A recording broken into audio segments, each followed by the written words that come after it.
You're welcome back. Well, we attempt to capture major conversations in the economic space in 2021 through some words that shaped, a whole lot of discussions, conversations, interviews, and of course, government policies. To elaborate and share his thoughts on these issues is Mr. Paul Alaje, senior economist and partner at SPM Professionals. Good to speak with you, Mr. Alaje. To end the show with you, I mean, Yeah, thank you real so nice much.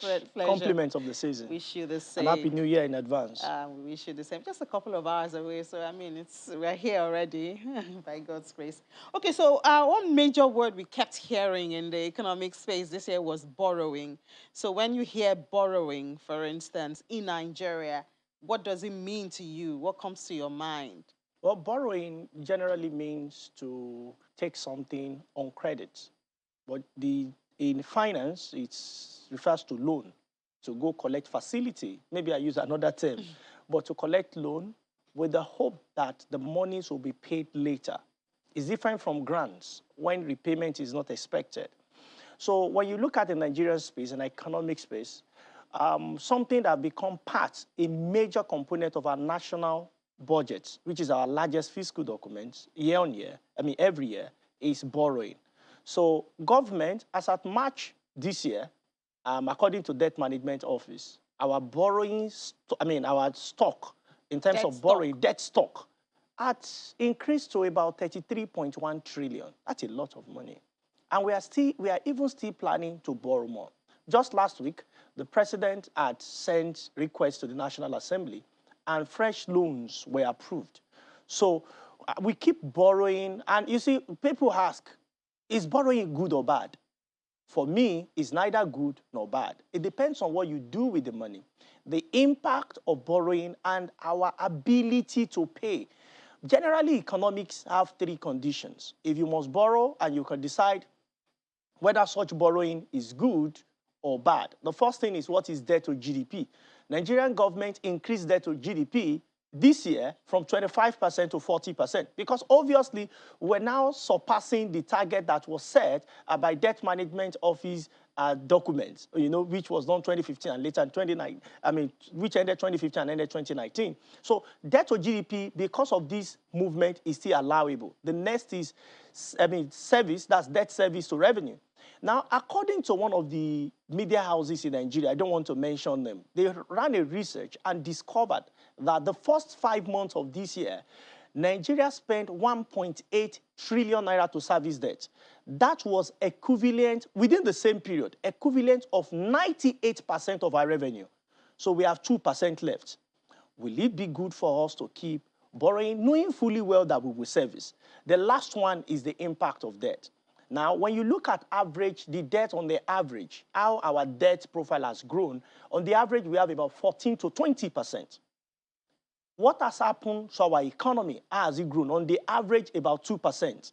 Therefore, we say that the impact of debt is really not felt within our economy. Because when you say you are growing, you are borrowing, on the average, the last 5 years by about 14% to be charitable. But the economy has grown on the average by less than 2%. We know we have a lot to worry about. So where is the funds? Where are they going to? So when we borrow, because we are also emaciating our currency, what we borrow locally, the rates with which we pay are high. In fact, sometimes, if you want to run proper analysis, we might have even be borrowing to repay, borrowing to pay salaries. So the impact will not be there. Less than 20% of Nigeria are working with government. And then we have the 2022 budget with also a huge deficit, which suggests that we will keep borrowing. And the truth is, until we are able to do something meaningful with our revenue, the challenge is that we will continue to borrow. This year, world leaders met and said we need to do something about the environment. And Nigeria may be copied, even though we are not #1 in the world, #2, or among the first top 5 countries in terms of emission, but because what continues to occur in our budget is fossil fuel, and how much we are going to export in order for us to get revenue in USD, and this has major impact on our foreign reserve. So should we say that we should keep doing the same thing, I expect changes to come. The world is not waiting for us. We have started seeing electric vehicles, I beg your pardon. Yes. Electric vehicles coming all around the world, especially in the US and Europe. But we have seen that China has also started producing electric vehicles. What is the fate of Nigerian production? In the next 25 years, would we still keep exporting the way we have it today? Again, we are also saying that Nigeria business is building the largest refinery. Talking about refinery, I think that takes us to a second word. A second word is subsidy. I mean, that also has, I know it even extends to 2022 because the first 6 months is supposed to have subsidy, and then after that it's supposed to be full deregulation and all that. And subsidy really occurred this year. Should we do without subsidy? Well, subsidy itself is government initiative in form of financial aid to businesses, household, or to another government, as the case may be. So subsidy in Nigeria is evident. The one most Nigerians know about is the one that the government gives on PMS. And I have seen government over the years, not first, not second, not three governments, that have said they want to remove subsidy. But it seems to be very difficult for even government because of response, not just of labor, but the entire population of the country. Now, government have said the best thing to do is to remove subsidy. We know. But the foundation is very faulty. How do you remove subsidy? And we need to pay attention to this. How do we remove subsidy without having a meaningful supply, a dependable supply? So you have a population of about 206 million people. We know we are not all using vehicles, but those that don't have vehicles, they use commercial vehicles. Apart from that, they have generators. And they have generators. Even if you say the poor of the poor cannot afford generators. But the truth is, which is the argument we need to present very well, even if a rich man has 4 cars or 5 cars, the poor man has 0 car, but he wants to move his goods from his farm to the city center or the neighboring space, the 100 naira he will pay, the impact of the 100 naira is more important to him than the man that will fill his car with 6,000 naira. Because what is left is what matters. Out of 100 naira, what is left maybe 50 naira. Meanwhile, the man with 6,000 naira, the proportion of 6,000 naira to his income is very minimal. So that is what economics think about. So I think we should not just think of the fuel subsidy. We also have electricity subsidy. I mean, we talked a lot about I will even go there. I will get there. I'm only starting with fuel subsidy. So should government remove subsidy? For me and that of our organization, in a research conducted, we believe subsidy should only be removed when we have supply locally. And that means local producers in form of private sector, or government wants to revamp the 4 refineries that have refused to work, or we build substantial number of modular refineries. We also have Dangote refineries. When we have, and there will be a time when it will be right to remove subsidy for federal government. That time will be at a point where our output, that is local production in terms of output, equate what Nigeria consumes daily. If that does not happen, we will throw more people into poverty, more people will be deprived, and more people will be out of food and out of jobs. You know why? Because there will be high inflation. And this inflation will be so much so that IMF reported the kind of inflation when our inflation rate went to for the second time in a short while, 18%, that about 6 or 7 million Nigerians might have been thrown into poverty because of high inflation. So for us to avoid taking more people into poverty, what the attention of government should be is how do we make more refineries to work? Dangote refineries is coming mainstream, but it is not sufficient. You know why? If you say it's only Dangote refinery, this is what happens. Look at what is happening in Lagos mainland. No, Lagos mainland and island. In mainland, the only electric company you have is Ikeja Electric. What if I don't want to use Ikeja Electric? What do I do? Monopoly. On the island, what do I use? Eko Electric. In Abuja, AEDC. If I don't want to use AEDC, do I connect cable from Eko in Lagos, Eko Electric in Lagos Island, and take it to Abuja? Theoretically, I mean, we're told that is possible. You can actually choose which disco you want to work with, but I know practically... Oh, no, okay, so... Practically... Okay. So I mean, I live in Ikeja. So from Ikeja, I want to use Eko Electric. So I will go from VI and extend cable across Third Mainland Bridge or Eco Bridge, it does not make sense. What we are doing is simply monopolistic in nature. So if those guys, if the different disco owners come together and say they want to increase price, what would you do? Nothing. So the same thing may happen to refinery. If you allow one person to start a refinery and we now want to close the border and say we are not importing again, we need to have substitutes. And that is competition. The market, the space must be free. As we are going into 2022, I hear government say it's looking at giving 5,000 naira to about 40 million poor people. It looks good. But where? Do they have BVN? Because people with BVN are less than 6 million, unique BVN. We want to give 40 million people. In the remotest parts where there are no banking presence, where most of these people live. So why can't we give such money to those that want to build modular refineries within 9 to 18 months and give them target, and this money is loan. The first thing we discuss.